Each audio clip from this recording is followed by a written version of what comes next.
Добар ден, почитувани. Стартува најновата Телма амбуланта. Редовната вакцинација кај децата е една од темите што секогаш предизвикува големи полемики во јавноста. Коментарите обично се должат на лошата информираност. Педиатрите се согласни дека редовната вакцинација е клучна во спречувањето на ширењето на заразните болести од кои што некогаш се умирало. Каков е календарот на задолжителни вакцини кај нас до 18-та година? Зошто е важно вакцинирањето да започне рано? Зошто некои вакцини се примаат повеќе од еднаш? Каков е опфатот на вакцинација кај нас? Може ли да се јават негативни ефекти од вакцината? За сето ова, повеќе од разговорот со денешната гостинка, професор доктор Катерина Ставрич, детски имунолог од катедрата за семена медицина при Медицинскиот факултет во Скопје. Ке погледнеме блок реклами, а веднаш потоа се гледаме во студиото.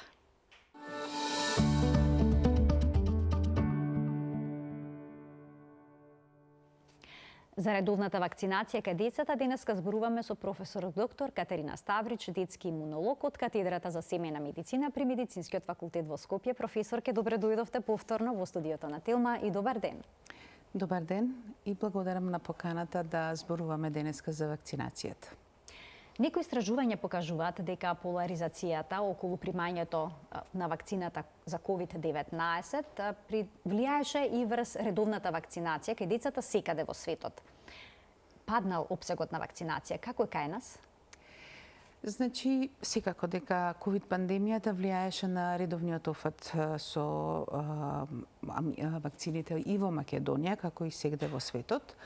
Многу фактори влијае на тоа, непознатоста за COVID-19 инфекција, стравот на родителите да ги носат своите деца дека можеби ќе се заразат, затвореноста на школите кои што беа онлайн префрлени, сето тоа влијаеше да офатот се намали. Иако при тоа, да речем, редовно имавме ние офат на 90%, 92-95% со вакцините, сега после ковид пандемијата 2021 година веќе офатот паднат под 90%.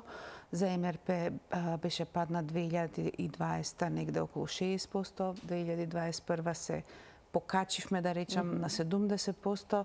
2022 година се очекуваат податоците да излезат наскоро. Мислиме дека ќе биде нешто поголем офатот, но се уште сме далеку од она што велиме ние. Зашто е важно 95% да имаме офат со вакцинацијата? Затоа што само во тие услови сме безбедни од појава на епидемии.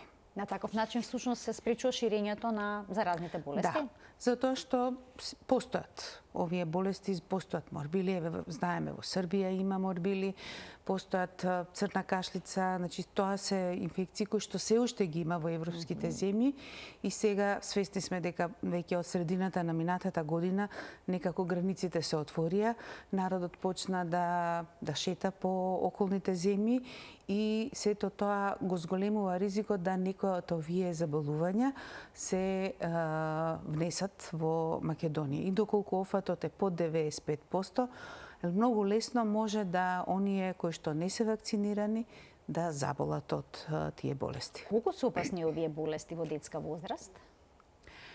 Па во основа и затоа се воведоа овие вакцини за да ги заштитиме децата од овие заболувања кои што пред се доста заразни.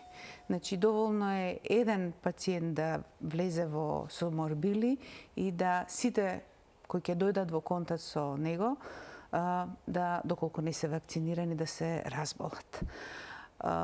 Тоа се болести кои што се сериозни, особено за малата детска возраст, зборам за првите години од животот, затоа што имунолошки организмот не е спремен да се справи со овие инфекции и во тој период најчесто може да предизвикаат тешки, сериозни инфекции, компликации да направат, а ретко да остават и сериозни последици понатаму. Тоа е ретко, меѓутоа постои ризикот. Зашто да се изложуваме на такви, да ги ставаме децата во таква ситуација да можда ќе се случи нешто сериозно ако веќе ги имаме вакцините?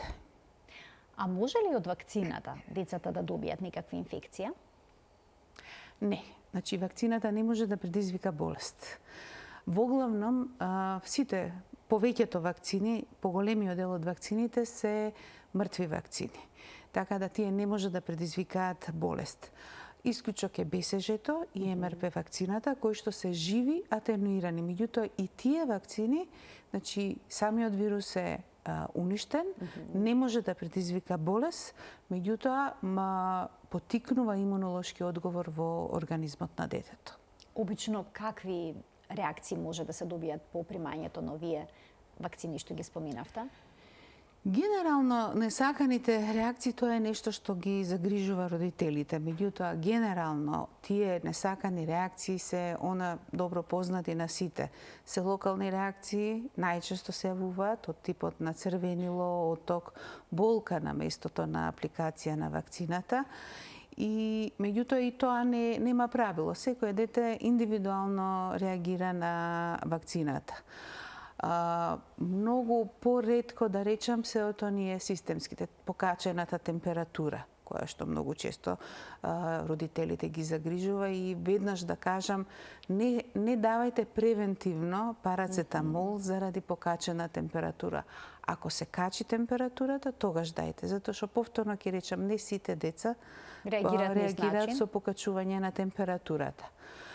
Но нема 100% безбедни вакцини, значи има исклучително ретки несакани реакции од одредени вакцини, кои што велиме со честота на 1 на 30.000, на 40.000, или анафилактичен шок што го кажуваме, тоа е 1 на милион дози дадено вакцини. И еве јас искрено можам да кажам 30 години работам и се бавам со овие проблеми. И навистина до сега ни колегите кои што работат во превентивните тимови не виделе права анафилактичен шок.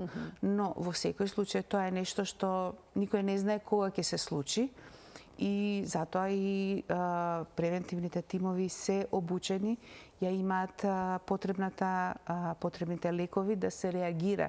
И затоа е онаа препорака на родителите што им се дава по примање на вакцини, барем 15 минути да причекаат, затоа што правиот анафилактичен шок обично се јавува првите 5 до 15 минути од примање на вакцина. Професорке, а што е со оние деца што ќе качат температура од вакцината? Колку време по примањето на вакцината би се јавиле вакви реакции? И како да знаат родителите дали таа вакцина е дали таа реакција од примината вакцина, или пак може би се работи за некоја вирусна инфекција доколку се јави покачена температура неколку дена по примањето на вакцината? Повеќето вакцини најчесто даваат таа температура како ако се должи на самата вакцина, се јавува во првите 24 до 48 сата. И обично нема други пропратни симптоми на некоја вирусна инфекција. Значи, но исклучок е тука и ММР вакцината? ММР првата доза. Само значи, првата доза, она што рековме со оглед дека е жива атенуирана вакцина, значи по примањето на таа вакцина потребно е да тој вирус кој што не може да предизвика болест, меѓутоа влегува во организмот и потикнува имунолошка реакција, одговор на телото, и обично може да даде таа вакцина помеѓу 7-миот и 10-тиот ден од примањето на вакцината. Може да биде покачена температура, може да би се јави осип, меѓутоа пак ќе речам 1 од 10 деца ќе изреагира со такви симптоми. Исклучително ретко може да се појават и фебрилни конвулзии, предиспозиција некоја таму каде што постои, меѓутоа тоа е исклучително ретко се јавува како несакано. Исип по кожата може да има? Осип може да се јави, значи на некој начин као некој вид сипаница со лесни симптоми да поминат и се повлекуваат. И затоа родителите им се кажува доколку после 7 до 10 дена појави детето температура, осип или некои симптоми, дека може да е тоа очекувана реакција од самата вакцина. Веќе со втората доза, со оглед дека детскиот организам има создадено имунитет на првата вакцина, по примањето на втората доза немаме такви симптоми. Значи, втората доза действува како еден засилувач на постојниот имунитет кој што веќе го создал организмот. Но потребно е да се примат 2 дози, затоа што истражувањата покажале дека со една доза 88% од децата се заштитени од разболување. Додека со 2 дози тој имунитет е сигурен, стабилен и 95% се заштитени од разболување. Нема 100% ефикасност на вакцини. Значи, сепак имаме некој мал дел ретки деца, каде што организмот и покрај тоа што ќе прими вакцина послабо создава имунолошки, ја нема очекуваната заштита. Објаснето е тоа зошто се случува? Тоа се специфики на имунолошкиот систем. И ние знаеме и со епидемијата на морбили која беше дека имаше лица кои што беа редовно вакцинирани, меѓутоа добија симптоми на лесна, значи сепак се заразија и разликата е вакцината штити од тешки форми на болести и од компликации. Значи, они може да добијат, меѓутоа, пак ќе речам, тоа е исклучително ретко. Заштитата од 2 дози МРП е 95%. 95% од деца кои што се вакцинирани ќе бидат заштитени од разболување. Значи, МРП или ММР се прима во 2 дози, но има и други вакцини што се примаат повеќе од еднаш. Зошто е тоа така? Тоа е токму она што го кажав, со оглед дека ова се живи вакцини. И БСЖ-то се прима една доза и МРП се прима една, односно 2 дози. Затоа што тие живи атенуирани вакцини создаваат, потикнуваат многу силен имунолошки одговор веќе после првата доза на примање. Сите други вакцини кои што се во нашиот календар се, она што рековме, инактивирани мртви вакцини, кои што создаваат послаб имунолошки одговор и затоа знаеме дифтерија, тетанус, пертусис, полиото, детето тоа се мртви вакцини и обично треба да прими неколку дози во текот на првата година и тоа е таа примоимунизација за да постепено се зголеми имунолошкиот одговор на организмот. Значи он со една доза ќе се запознае со, ќе изреагира, ќе создаде одредени заштитни антитела, но недоволни за да го заштитат организмот. Затоа треба втора доза, трета и затоа треба и ревакцини, после како што ги имаат децата во понатамошниот период на детството и адолесценцијата. А зошто се започува толку рано со вакцинација? Некои вакцини се примаат непосредно после раѓањето. Значи, пред се да кажам дека нашиот вакцинален календар е навистина современ и усогласен со вакциналните календари на сите европски земји. И на раѓање децата примаат БСЖ и примаат во нашиот календар задолжително БСЖ и првата доза на хепатит Б. Веќе на 2 месеци почнуваат да со онаа редовна имунизација, примоимунизација што ја викаме со 6-валентни и 5-валентни вакцини. Зашто? Затоа што имунолошкиот систем токму повеќе пати сме збореле е незрел. И он созрева во тек на првите 3 години. И токму овој период, првата година од животот детето е најчувствително кон овие инфекции. Знаат сите родители дека децата може многу често да речеме ротавирусната инфекција или пнеумококната инфекција. Ако се случи на 4, на 5, на 6 години, детето може да ја помини многу полесно и на нос. Меѓутоа, ако таква инфекција доживее детето во првата година, во првите месеци од животот, тоа е многу сериозна, често пати бара хоспитализација на детето и може да остави и одредени последици. Значи, затоа е важно да се придржуваме до вакциналниот календар што го имаме, токму првите години од животот да детето го заштитиме од овие инфекции кои што во тој период може да бидат сериозни. А дали смеат да примат вакцини децата што имаат атописки дерматитис, што имаат екземи, астма или пак се алергични на јајца? Алергијата не е контраиндикација за примање на вакцини. Значи, кога збориме кои деца реално не смеат да примат вакцини, тоа се исклучително ретки. Тоа се лица кои што се алергични на некоја од состојките на вакцината или ако примиле прва вакцина, па направиле некоја алергиска реакција. Тоа се исклучително ретки пациенти кои што не смеат да примат. Сите други состојби реално не се контраиндикација. Хронични болести, автоимуни болести, проблеми со тироидна жлезда, невролошки болести. Да, алергиите на нутритивните алергии доста често не се контраиндикација, па и алергијата на јајце во повеќе пати сме кажале дека не е контраиндикација за алергија за примање на МРП вакцина. Алергијата на состојки кои што ги има во тие вакцините, тоа е желатинот или неомицинот како антибиотик, тоа може да биде причина да не ја примаат таа вакцина. Меѓутоа, пак ќе речам, таква специфична алергија е исклучително ретко. Хроничните заболувања, напротив, тоа се деца кои што често пати посетуваат здравствени установи, се хоспитализираат и треба да се вакцинираат за да се заштитат, затоа што ризикот да дојдат во контакт со некои од овие инфекции е многу поголем. Хроничните болести во оној прв момент кога се во фаза на испитување, кога се нестабилни, да речеме, пациенти со грчеви, со епилепсија, во тој процес на поставување на дијагноза и стабилизирање на состојбата не треба да примаат вакцина. Меѓутоа, веќе по стабилизирање на состојбата, значи кога веќе се поставени на одредена терапија, специфична терапија, кога хроничната болест се ставена под контрола, тогаш веќе можат тие пациенти да почнат да си примаат редовно вакцини. Има ли некоја категорија на деца кои што спаѓаат у групата што не смее да ги прими вакцините? Тоа се деца, пациенти кои што се сомнителни или кои што имаат веќе докажана примарна имунодефициенција. Тука треба да се биде внимателен, затоа што, пак ќе кажам, мртвите вакцини, ако имаме имун дефицит, нема да предизвикаат создавање на имунолошка одбрана, на антитела. Така да нема да има да го постигне ефектот вакцината, затоа што ја даваме.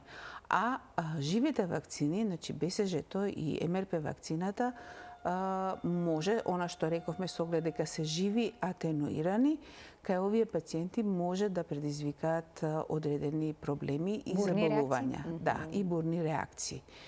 Секако дека тука спаѓаат и децата кои што примаат имуносупресивна терапија. Меѓутоа, постојат посебни протоколи, да речам, за малигни заболувања и по завршување на таа терапија кај деца со малигни заболувања, хемотерапија и трансплантации, се ги имаме се повеќе и повеќе деца кои што се трансплантирани, постојат посебни протоколи кога да се започне и како да се започне со имунизација и кои вакцини да ги примаат. Споменавте поливалентни вакцини, петовалентни, шестовалентни. Тоа значи дека содржат повеќе не се тоа антигени, односно повеќе примероци од вируси, бактерии од кои што треба организмот да се одбрани. Повеќе вакцини во една вакцина, така убаво го појаснивте. Сега, дали детскиот организам, детскиот имунолошки систем до првата година е во состојба да се справи со петовалентни, шестовалентни вакцини? Ова е голема дилема на родителите. Да. Порано, можеби, повозрастните родители памтат дека имаше посебно се даваше дитепер, па посебно хемофилус се даваше, посебно хепатит се даваше, меѓутоа секој едно боцкање е сепак, да речеме, стрес за детскиот организам, бара време од страна на родителите да одвојат, да отидат во превентивниот тим и затоа се повеќе и повеќе и напредокот во фармацевските индустрии одеше кон спојување на повеќе вакцини во една вакцина, односно со една посета, со едно боцкање да прими повеќе вакцини. И тоа значи 5-6 валентни, каде што на некој начин дифтерија, тетанус, пертусис, полио, хепатит и хемофилус во 6-валентните, а во 5-валентните го нема хепатитот, на организмот одеднаш ги прими сите тие 5 вакцини. Не е тоа оптеретување за детскиот организам. Со напредокот на фармацевската индустрија навистина се издвоја точно оние елементи од предизвикувачите кои што предизвикуваат силен имунолошки одговор. Така да ако ги споредиме овие вакцини што сега ги примаат децата и оние вакцини што, да речеме, ние сме се вакцинирале пред 20-30 години, концентрацијата на состојки на антигени во тие вакцини била многу поголема во однос на овие сегашни вакцини. Значи, во тој поглед се постигнува подобар имунолошки одговор со помал број на антигени. И не е оптеретување. Детскиот организам секојдневно дише преку храната, преку водата, преку површините, доаѓа во контакт со голем број на вируси и на бактерии. Да не го заборавиме цревото и микроорганизмите кои што нормално се присутни во цревната флора. Милиони бактерии кои што постојано живеат во нас и се важни во она што викаме потикнување, созревање на имунолошкиот систем на детето. Да проговориме малку повеќе за ММР вакцината, која што ми се чини дека создава најмногу полемики и родителите имаат најголем страв токму од оваа вакцина кога ја прима нивното дете. Од што точно таа штити? Што е тоа ММР или МП, како рековте? МРП, значи тоа се уствари морбили, рубеола и заушки. Не е пертусис, него е добро. Значи, од тие вирусни инфекции кои што предизвикуваат морбилите, ги видовме пред 2-3 години, 2018-19. Тоа е вирусно заболување кое што предизвикува, иде со клиничка слика на висока температура, со воспалување на респираторните слузници и после одреден период со појава на осип генерализиран по целото тело. Пак ќе речам, возраста е многу важна, затоа што токму првите години од животот може да даде како компликација и често пати дава компликација воспаление на белите дробови, пневмонија. И за жал ние со епидемијата тоа и видовме. Во главном децата под 5 години беа хоспитализирани со тешки форми на морбили и за жал имавме и 4 смртни случаеви. Така да пак ќе речам, зашто да ги изложуваме на таков ризик децата кога имаме вакцина која што ќе ги заштити. Тука е стравот од компликациите, велат, некои родители велат нека прооди детето и нека прозбори, па ќе ја прими оваа вакцина, бидејќи се плашат од појава на аутизам. Тоа е еден вид на мит кој што кружи помеѓу родителите. Меѓутоа, голем број на научни студии беа направени. 2020 излезе еден труд со мала серија на 12 на деца, каде што ја поврзаа вакцината со аутизмот, меѓутоа многу набрзо после тоа се виде дека се тоа лажни пациенти, дека таа поврзаност не постои, дури и тој труд беше повлечен од познат часопис. Докторот после тоа беше и, мислам дека му беше иземена лиценца. Така да, меѓутоа, во секој случај, таа студија поттикна голем број на научни истражувања, на епидемиолошки студии, за да на некој начин се покаже таа поврзаност помеѓу МРП вакцината и аутизмот. 20 години се објавуваат голем број на студии, каде што децата се следат по 10 на 15 години, не се покажа таква поврзаност. Значи, и тие деца кои што се вакцинирани, и тие деца кои што не се вакцинирани, ризикот од појава на аутизам е ист. И она што ние и сега го гледаме, значи сегде, еве да речам, посебно овие години со пандемијата, сегде офатот на морбили падна. А застапеноста на аутизмот расте. Така да многу други фактори влијаат врз аутизмот, врз појавата на аутизмот, секако не е вакцината. А што е со БСЖ вакцината? Што ако таа не остави белек? Треба ли да се ревакцинира детето повторно? Спецификите на БСЖ-то е тоа што не сите деца, значи имаме кожни нереактори. И не сите деца создаваат белек. Важно е да ја примат вакцината на раѓање. Доколку не ја примиле, во текот на првата година сите деца се вакцинираат со БСЖ во диспанзерите. Веќе после првата година препораките се прво се прави една проба на подлактицата и доколку таа е негативна се дава БСЖ вакцина. Ставовите се менуваат, различни се ставовите и долго време преовладува ако нема БСЖ белек, да прими уште една доза и ако и после втората доза не се појави, се завршува. Веќе се смета дека со 2 дози на БСЖ детето е заштитено. Тоа е сепак една кожна реакција, пак ќе речам индивидуално, секој дете различно реагира и се знае дека некои 20-30% од децата се она што велиме кожни нереактори и не создаваат белек на вакцината.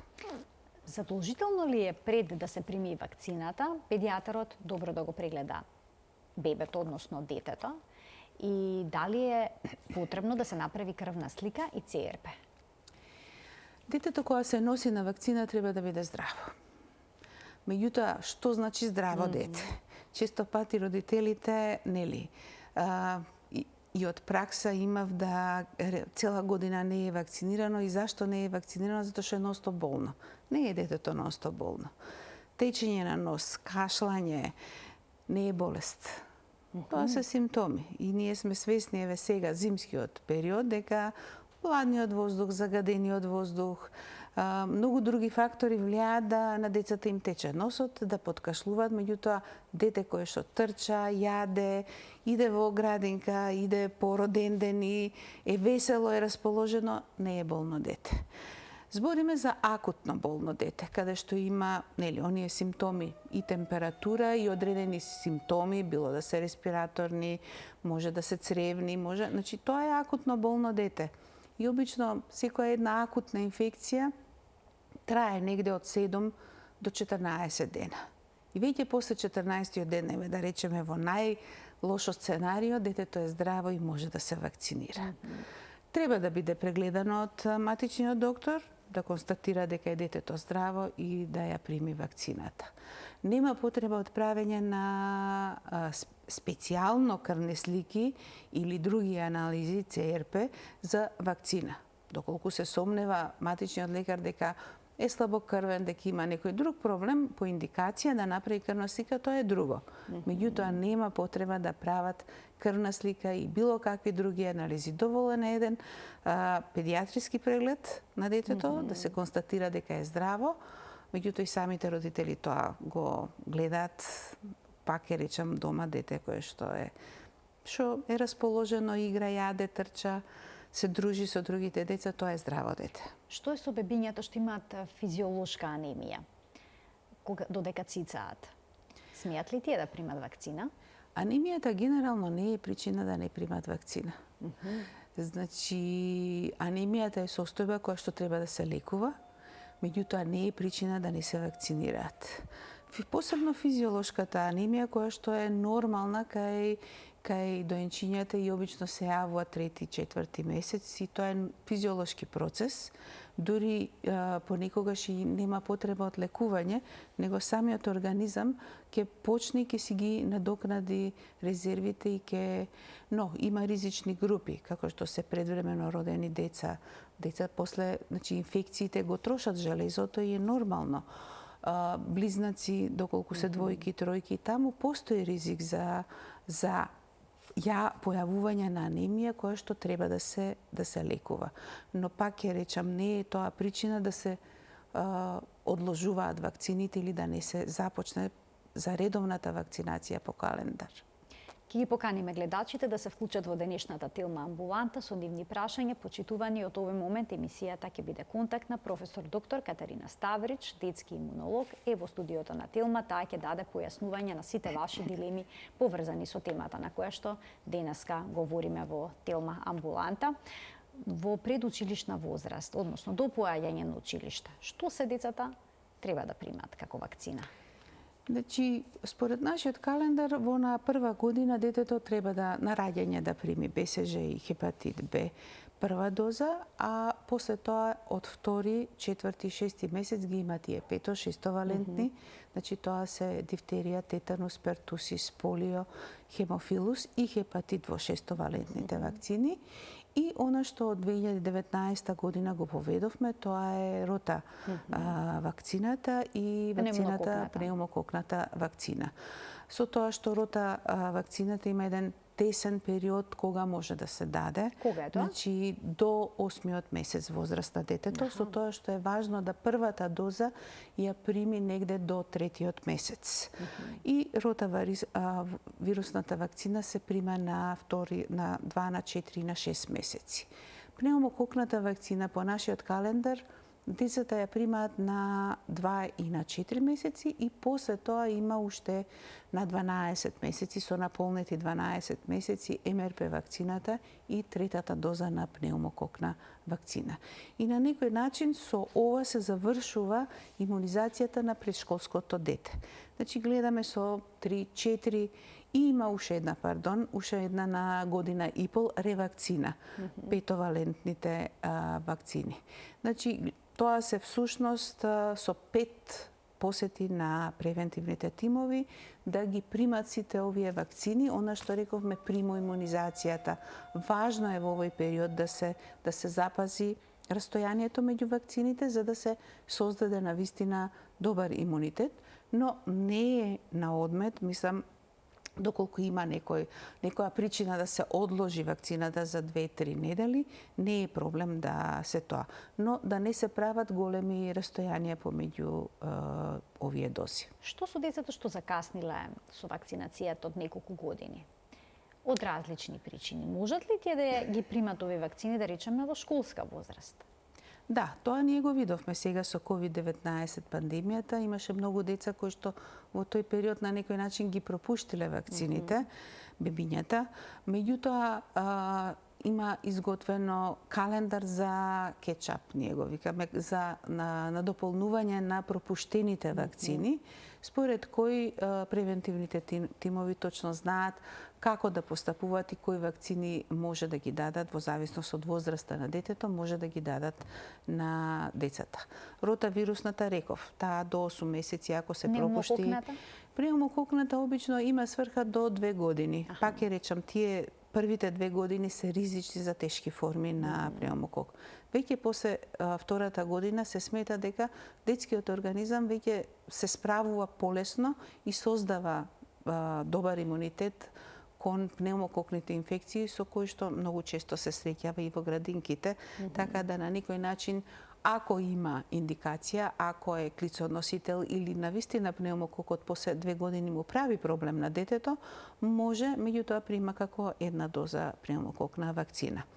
Другите вакцини обично може да си ги надокнади и хепатити, хемофилусот обично до 5 години се надокнадува. Значи точно се знае кои вакцини може, така да треба родителите доколку приметат дека нивните деца имаат пропуштено вакцина, нека се консултираат со превентивните тимови и нека ќе им кажат што може и што треба да ги прими тие вакцини. Имаме гледач, ќе му дадеме предност. Добар ден. Добар ден за гледачот кој што очекува да се вклучи во емисија. Добар ден, повелете. Добар ден, здраво. Добар ден. Кој е вашето прашање во денешната тема амбуланта? Сакам да ја прашам докторката. Така? Имам 4,5-годишно дете со диабет. Уште нема примена вакцината за морбили. Дали може? Да ја прими оваа вакцина. Веќе се одминати многу години. Така. Ви благодарам за вклучувањето во програма. Што велите за една ваква ситуација кај дете со диабетес? Посебно децата со хронични заболувања, она што реков е важно да бидат вакцинирани, да се заштитат. Посебно еве морбилите ни се во околината и ризикот од појава на епидемија може да се случи. Така да може, независно од возраста, детето може и треба да прими морбили прва доза. Со оглед дека втората доза, согласно нашиот календар, детето ќе се ја прими во прво оделение кога ќе се запише, кога ќе трне. Така да, доколку е здраво и е под контрола диабетот, очигледно е под контрола не е проблем, значи може да го однесе во вакциналниот пункт и да си ја прими таа вакцина. А важно ли е растојанието помеѓу првата вакцина ММР и втората? Може ли да се прими во рок од 6 месеци, да речеме, бидејќи многу деца кои што немаат примено вакцината ја добиваат пред да се запишат во прво оделение и потоа има ревакцинација. Може ли да има мало растојание помеѓу двете дози? Може. Значи, не е проблем да, доколку, имаме ние деца кои што ќе се запишат непосредно, или ќе се запишат па ќе примат прва доза на вакцина, меѓутоа, тој минимално растојание помеѓу двете дози на МРП е 2 месеци. Така да може да прими вакцина и после 2 месеци да ја прими и втората доза, со што ќе биде заштитено. Ајде да проговориме за вакцините што се примат во школска возраст, односно до 18-та година. Колку вакцини пак се тука вклучени?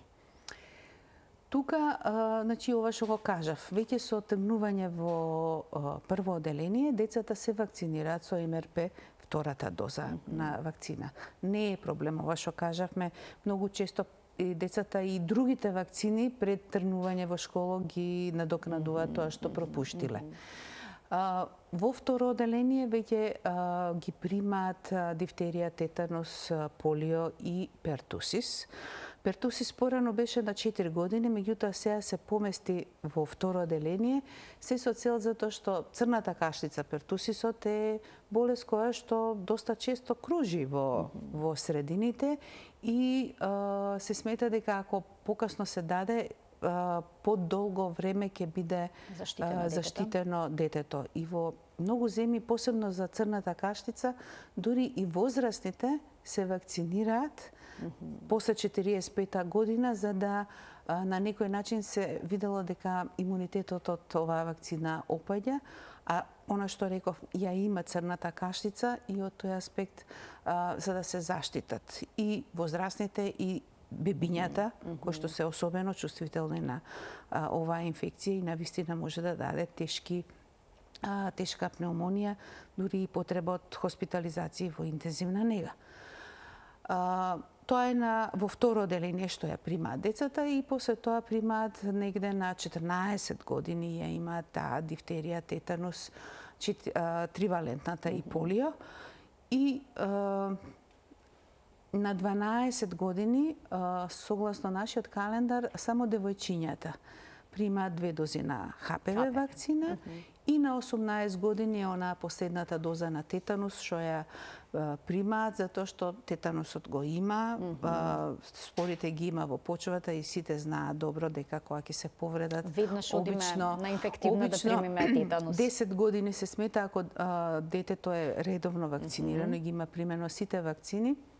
Во тој случај 10 години е заштитено од тетанус, меѓутоа ако повредата настане нели кај возрастните или кај после 10 години од поминување на таа вакцина, обично обавезно се прима дополнителна доза на тетанус. Имаме гледач на линија, ќе му дадеме предност пред да преминеме на вакцината ХПВ. Добар ден. Добар ден. Повелете. Би сакал да ја прашаме докторката за оваа фамозна вакцина од тие морбили. Во текот на 2012-13, кога беше тоа, се појави некоја набавена некоја вакцина која содржала, тоа самите доктори го кажаа, дека таа вакцина содржала доста метали, односно жива, колку што запознал ја. И од тие последици многу деца во Македонија настрадаа со појава на аутизам, некои кои изгубија говорот, некои движењето, некои ориентација и така. И сега како не е срамота докториве тоа да го прикриваат тие работи. Така, господине, пред малку зборувавме токму за ова, за ММР вакцината и за аутизмот. Ви благодарам за вклучувањето и веќе ја прашаме професорката имало ли некоја таква вакцина спорна во 2012 година која што содржала нешто недозволено. Значи, тоа е тимеросол. Тоа е сол на жива. значи не е жива, него е сол кој што е еден вид на аџуванс кој се додава и обично тој се додава во оние мултидозни вакцини. Значи кога имаме 10 дози во едно шишенце, порано што се даваше на таков заради начин. стабилност заради стабилноста на вакцината се додава. Поврзаноста на тимеросолот со аутизмот, повторно ќе речем, уште 2000-та година излезе кога се овини МРП вакцината со поврзаноста со аутизмот. И ќе кажам и дека и во тој поглед за поврзаноста на тимеросолот со појава на аутизам се правени доста научни истражувања и нема докази. Но во секој случај сега сите вакцини се еднодозни. Значи сите родители знаат дека вакцината се отвара и се дава значи ги немаме овие мултидозни. Одамна ги нема во Македонија овие мултидозни вакцини, така да од тој аспект се, да речам, и овој ризик за тимеросол се елиминира. Меѓутоа, тимеросолот е солна жива, значи не е чиста жива, е сол. И тој го има и во други производи, не е само вакцината, како конзерванска аџувант, така да не е вакцината, не е тимеросолот од вакцината тој кој што се поврзува со симптомите на аутизмот. Аутизмот, симптомите, сочувствувам ја со родителите, и тоа се симптоми кои што обично се јавуваат во текот на првата година, помеѓу 1 и 2 години, симптомите се препознаваат. И многу е, нели, и самите родители на некој начин ја поврзуваат вакцината, бидејќи симптомите ги се забележуваат обидуваат во тој рационално период, да ја најдат врската помеѓу појавата на симптомите. Меѓутоа, не е вакцината. Симптомите на аутизмот многу порано, можеби аутизмот као аутизам се јавува многу порано и многу други фактори, дури и во текот на бременоста и во првата година што делуваат, се поврзуваат со појава на аутизмот. Професор, јас ви благодарам многу за денешното гостување. Сакав да опфатиме и некои работи поврзани со вакцината против ХПВ, бидејќи таа е спорна. Мислам дека опфатот исто е тука низок кај ХПВ вакцината, но бидејќи немаме време, оставам тоа во едно од наредните изданија на Телма Амбуланта. Секако. Да го обработиме. Стојам на располагање. Почитувани, ви благодарам за денешното внимание и што не следите редовно во Телма Амбуланта. Ви посакувам убав ден и се гледаме повторно утре.